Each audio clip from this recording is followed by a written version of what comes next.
First off, I'd like to start this week's, or technically this month's video, apologizing because it has taken me a month to actually put out this video. Unfortunately, I've been traveling around the country because I'm a portable machinist and critical infrastructure needs machining. So that's why it's taken so long to push out the content, but I'm back now. We'll continue. Hopefully I'll be able to get this video out before I leave again. Back at the shop. So we were able to pull the rods out.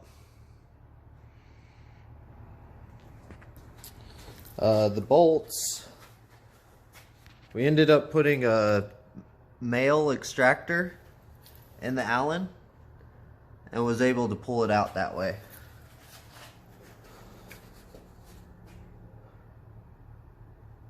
You can see it's completely ruined. So I just went to Ace Hardware and picked up a bunch of stuff. The only spring compressor I had was an overhead valve for like push rods, and it won't fit in there to compress the spring. So I actually had to go on eBay and buy an overhead cam spring compressor. That's not going to show up till the 20th, so this is on hold for 2 weeks, I guess. The fuel pump did come in though, so we're going to wire the fuel pump today, clean all of that.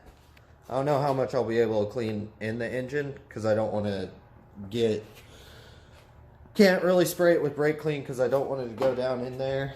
I can clean all this stuff pretty good, so we're going to clean that. It's not very interesting though. When I had the rotary in here, this car caught on fire. I had to use a fire extinguisher to put it out, which is why all that paint damage is right there. So I still never fully cleaned it since then, so I'm going to take the time to clean the engine bay a little bit more. Like I said, we got to take this off, install the fuel pump, I'm going to rewire the original Wallworld 255 fuel pump relay, and then I'm going to wire up the 450 relay as well. They'll just run off the same trigger signal sent by the Haltech. What else? That's about it. Really, it's going to be a short video this week because we just don't have parts. It's kind of my bad. I kind of got pissed off and didn't touch it for a little while too long, and I didn't realize I had to order the spring compressor, so that was just ordered yesterday, so yeah.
You don't want to tighten that bottom one too tight. And so it's got O-rings right there. It just sits there and holds it. That thing ain't going nowhere.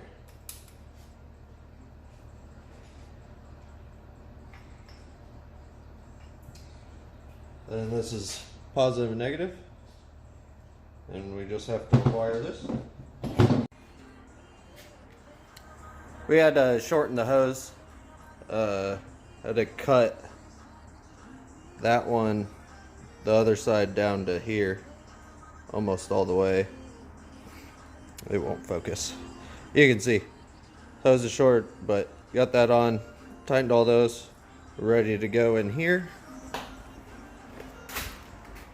Put the O-ring on and actually seal it up. That's the next step.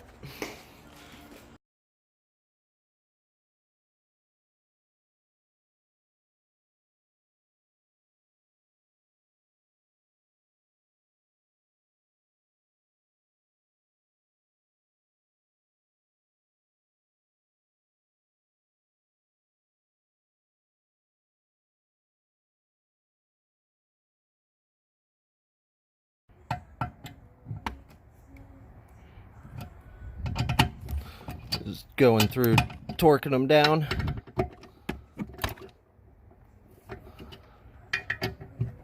Just like any other thing, you want to do a crisscross pattern.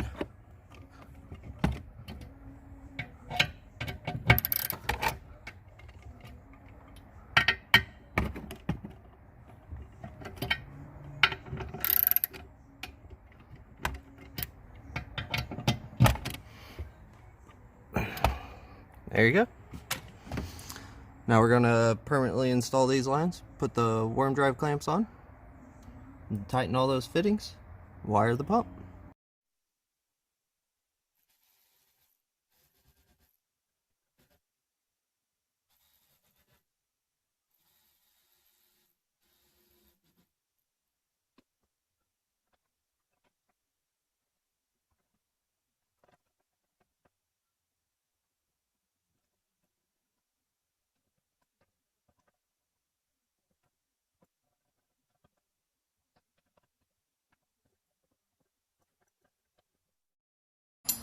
So I explained the other week, but just in case you guys missed it or just a review, this is the in from the primary fuel tank.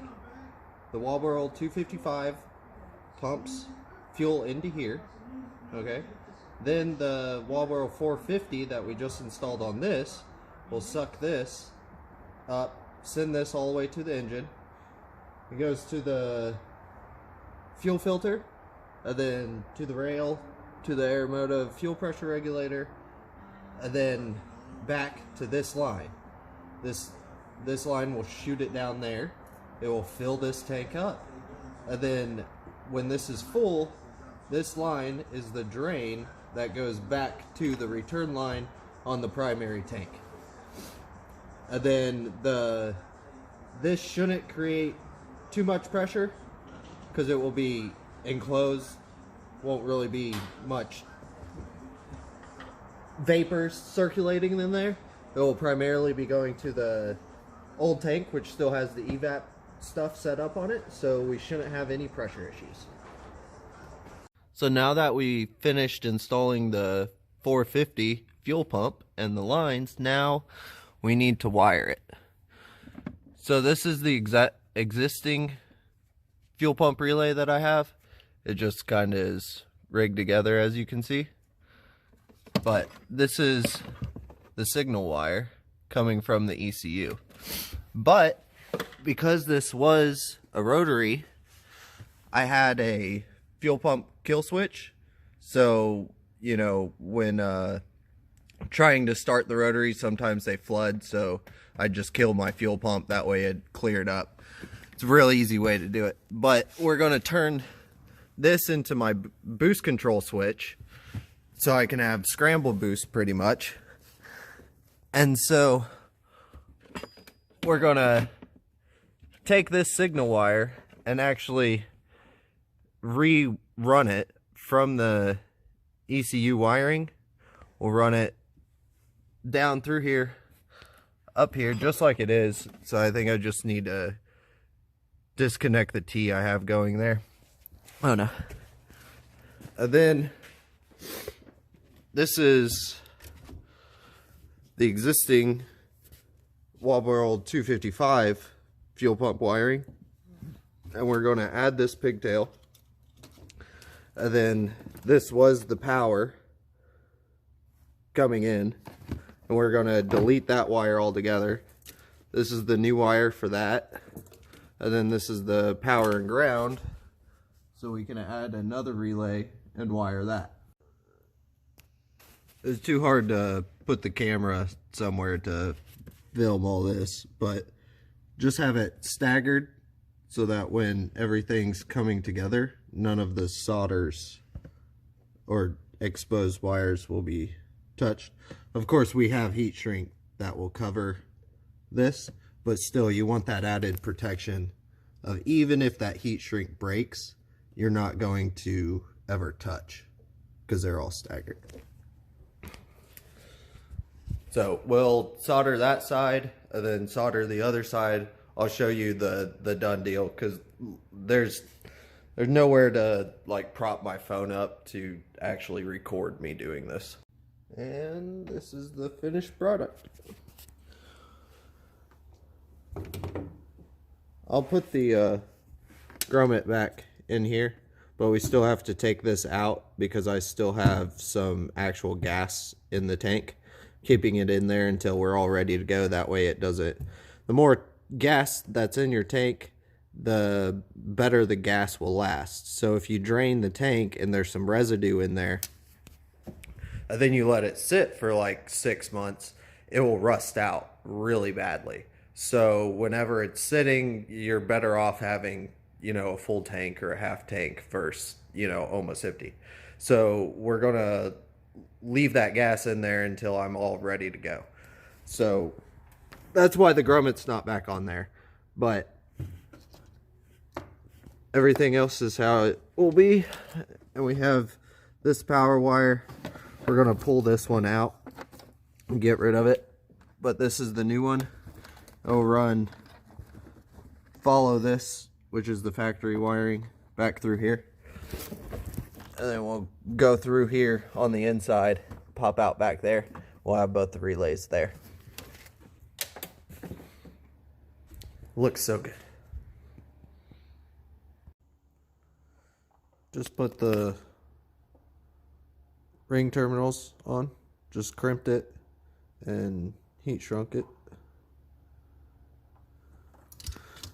And so what I actually use, because I don't have the real crimp tool, as you can see that actually crushes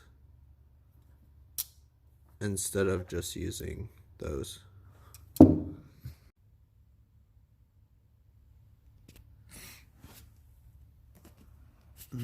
Just installed them. So obviously black is negative, that's positive, red. And twisted them just to keep them flexible. We'll add loom after I'm done. So this is our ground for the pump, which will just be the pump. And then this is the power, which will go with this power. So this is the Walbro 255. This is the Walbro 450. Again, we're running E85. That's why I was talking about the fuel earlier. Being gas and leaving it in there until we were ready to switch it to E85. But this is the old relay that I was using. And then here's the second relay. And I don't have a pigtail, but I have these for it, and we're going to make a pigtail for it. So, we'll go over here, and so we're going to mount both relays just over here in the battery slot. This is my ground. You can see how many, those are all the ECU grounds, and this is the engine ground, so it runs straight from the battery all the way to the engine. And then this is the chassis ground, and then this is the power right here. So again, we'll just use some self tappers and probably put them right up here, make them look good. Hide all the wiring under here probably. So we do that, and then we're gonna clean the engine bay. I may do a time lapse of it. We'll see if I can set up the camera. If not, we'll go back to the actual engine, and maybe we'll get lucky and things will move forward with it. Took a couple hours, but which it wouldn't seem like it'd take that long, but it does when you want everything to be correct.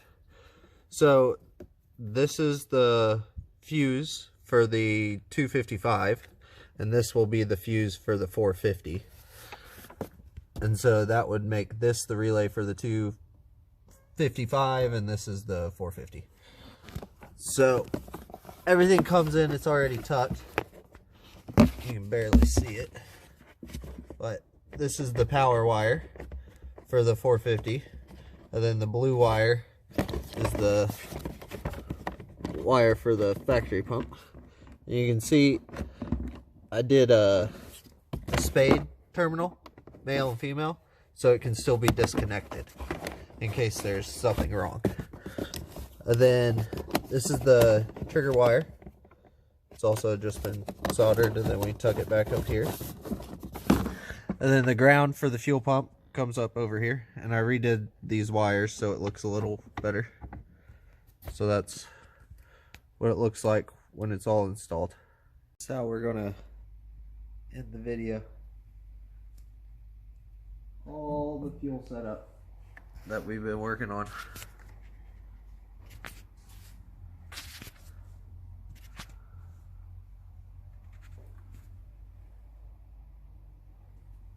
We are ready for E85. Next week we're going to get this engine in the car. Props.